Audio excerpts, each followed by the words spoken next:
नमस्कार मित्रांनो, मी अक्षय तांगडे. पोलीस भरती 2024च्या मोस्ट रिपीटेड क्वेश्चनमधला आजचा आपला हा दुसरा पार्ट आहे. बघा, दुसऱ्या पार्टमधला पहिला क्वेश्चन आहे आपला. महाराष्ट्रात रिकाम जागापासून पंचायत व त्या अंतर्गत त्रिस्तरीय स्थानिक स्वराज्य संस्थाची पद्धती स्वीकारण्यात आली. तर स्थानिक स्वराज्य संस्थेची पद्धती कधी स्वीकारण्यात आली मित्रांनो? तर ती आली आहे 1 मे 1962 रोजी. बघा, दुसरा प्रश्न आहे आपला. पोलीस पाटील यांची निवडणूक कोण करतात? तर पोलीस पाटील यांची निवडणूक कोण करतात? तर यांची निवडणूक कोण करतात मित्रांनो? तर यांची निवडणूक करतात जिल्हाधिकारी व उपजिल्हाधिकारी. पोलीस पाटील यांची निवडणूक जिल्हाधिकारी व उपजिल्हाधिकारी हे करतात. बघा, पोलीस पाटील हे कोणत्या कायद्यानुसार हे पद निर्माण करण्यात आलेले आहे, असा सुद्धा तुम्हाला प्रश्न विचारला जाऊ शकतो.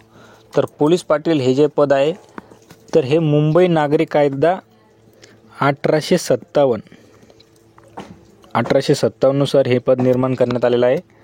बघा, हा जो क्वेश्चन आहे तो 22 वेळेस विचारलेला आहे पोलीस भरतीमध्ये. किती वेळेस? 22 वेळेस. बघा, प्रश्न क्रमांक 3 आहे आपला.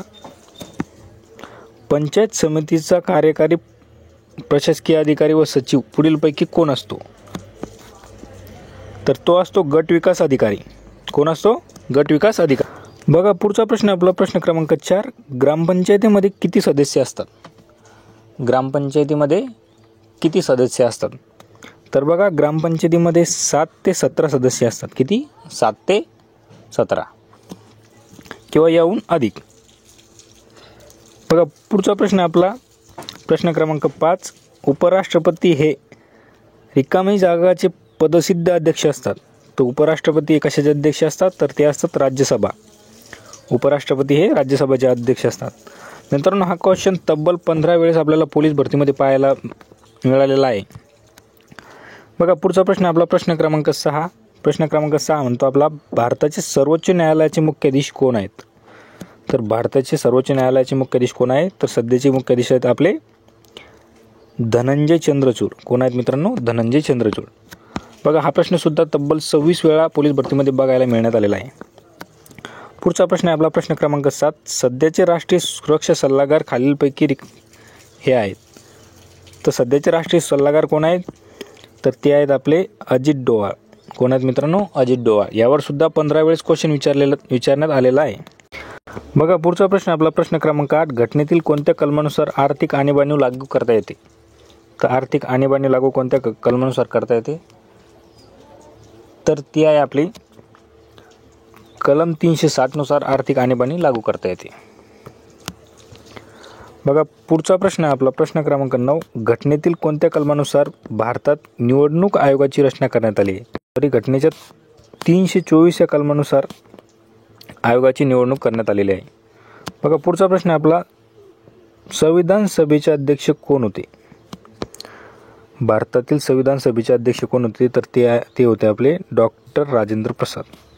बघा मित्रांनो, हा क्वेश्चन सुद्धा 10 वेळेस आपल्याला विचारण्यात आलेला आहे. पुढचा प्रश्न आपला प्रश्न क्रमांक 11. हवेचा दाब मोजण्यासाठी हे उपकरण वापरतात. तर हवेचा दाब मोजण्यासाठी कोणते उपकरण वापरतात? ते आहे बॅरोमीटर. कोणतं आहे मित्रांनो? बॅरोमीटर. बघा, पुढचा प्रश्न आहे, कार्बन डेटिंग ही रिकाम जागा निश्चित करण्याची शास्त्रीय पद्धत आहे. कार्बन डेटिंग ही कोणती शास्त्रीय पद्धत आहे? तर बघा, वस्तूचे वय मापण्याची ही एक शास्त्रीय पद्धत आहे.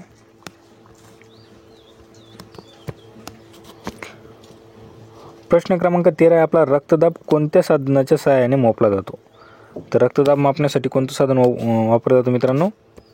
तर ते आहे स्पिग्मोमॅनोमीटर. लक्षात ठेवा, स्पिग्मोमॅनोमीटर. पुढचा प्रश्न आपला प्रश्न क्रमांक 14. एकलहरे हा औष्णिक विद्युत प्रकल्प कोणत्या जिल्ह्यात आहे? एकलहरे हा औष्णिक विद्युत प्रकल्प कोणत्या जिल्ह्यात आहे? तर तो आहे नाशिक जिल्ह्यात. कोणत्या? नाशिक. आणि 15वा प्रश्न हा तुमच्यासाठी असतो मित्रांनो. 15वा क्वेश्चन आपला, ध्वनीची तीव्रता मोजण्याचे एकक कोणते? तर या क्वेश्चनचा आन्सर तुम्ही मला कमेंट बॉक्समध्ये द्यायचा आहे.